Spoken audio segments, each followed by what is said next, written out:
آپ ہمارے ساتھ جڑے رہیے گا اور یہ ویڈیو مکمل دیکھیے گا. ہو سکتا ہے کہ کوئی ایک لفظ آپ کی زندگی بدل دے. آئیے بات کرتے ہیں.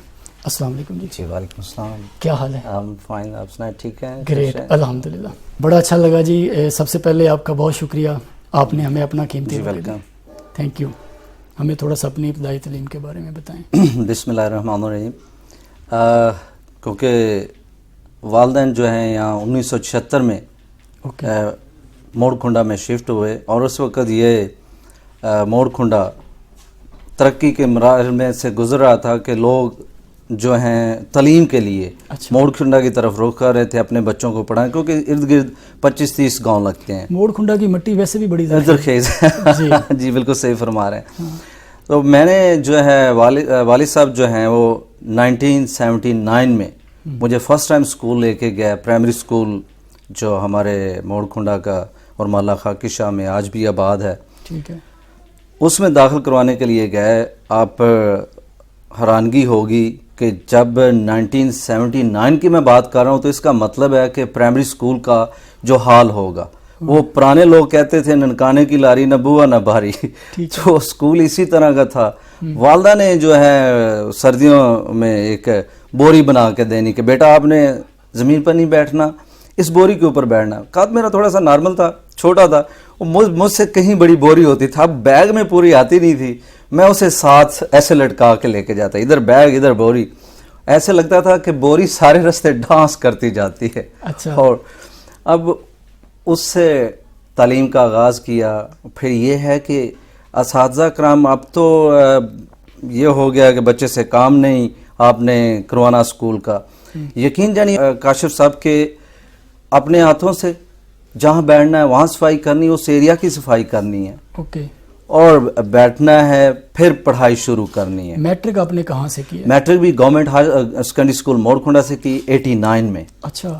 اور یا میٹرک کرنے کے بعد جو ہے میں پھر لاہور چلا گیا, لیکن لاہور میرے لیے کوئی نیا نہیں تھا, کیونکہ اس سے پہلے 87 میں میں انڈر 15 پنجاب کی طرف سے کرکٹ کھیلنے کے لیے لاہور گیا, اور میں چھٹیوں میں وہی رہا وہ 3 ماہ. تو اس لیے لاہور میں جو کہتے ہیں کہ اگر آپ نے لاہور کو جاننا ہے تو پیدل چلنا زیادہ سیکھیں. اچھا. تو پھر آپ کو لاہور کا پتہ چلے گا, ورنہ ویگنوں پہ تو کبھی سفر کرنے سے لاہور کا نہیں پتہ چلتا. وہ پیدل سفر کیا کرتے تھے؟ صاحب ظاہر ہے کہ بھائی جو ہیں اس وقت پڑھتے تھے ریلوے روڈ کالج میں, بی ایس سی کر رہے تھے, تو میں وہاں سے شارٹ کٹ مجھے رستہ معلوم تھا, مجھے جو ہے وہ یادگار آنا ہوتا تھا. تو ہم 2 دوست تھے, تو ہم باتوں میں آ جاتے تھے. سیکنڈ ٹائم تھوڑا سا گرمی کا ہوتا تھا زور, تو پھر ہم وین وغیرہ کا استعمال کرتے تھے. تو میٹرک کے بعد آپ نے یہ بیولوجی کا سبجیکٹ کیوں انتخاب میں لے کر آئے؟ اچھا, بڑی مزے کی بات ہے کہ بی ایس سی جو ہے نا, میرے دوست نے جس نے مجھے بی ایس سی کا مشورہ دیا اس نے میرے ساتھ دشمنی کی. لیکن میرا فائدہ ہو گیا, اس لیے کہ زوالوجی, باٹنی, کیمسٹری سبجیکٹ جو ہے یہ ٹف سمجھے جاتے ہیں. اچھا.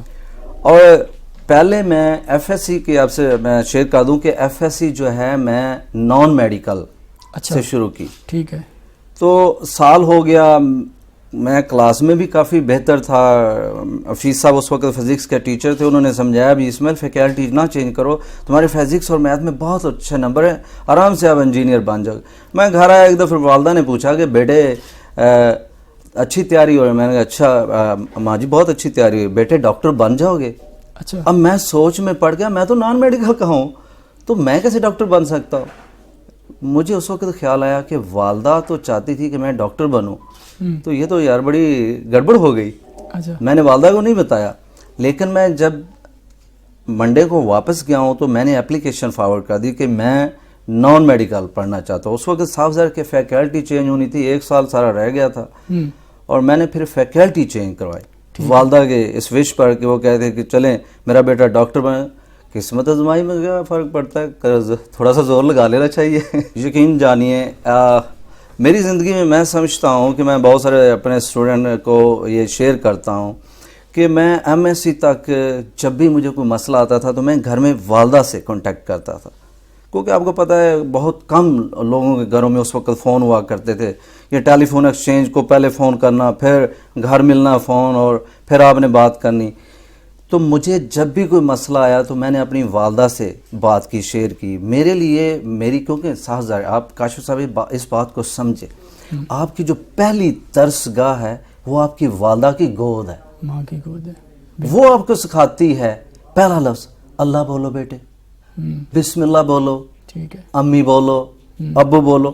اساتذہ اکرام تو بعد میں سکھاتے ہیں. جس نے مجھے بولنا سب سے پہلے سکھایا، میں مشورہ تو سب سے پہلے اس سے کروں گا، میں اپنی جو فیلنگ شیئر بھی تو اسی سے کروں گا نا جی. اور جس دور میں ہم پڑھتے رہے ہیں، استاد کا ایک ریکارڈ ہے، بچہ جو ہے اس فاصلہ ہوتا تھا، اس رسپیکٹ کے تناظر میں اتنا قریب استاد کے پاس جا ہی نہیں سکتے، ہمت ہی نہیں پڑتی تھی کہ استاد سے پوچھے. اور میرے پرائمری کے جو استاد تھے شیخ ماسٹر منظور صاحب، میں ان سے بہت انسپائر تھا. میتھس انہوں نے کمال کی کرائی، اس لیے مجھے آج بھی میتھ بہت اچھی آتی.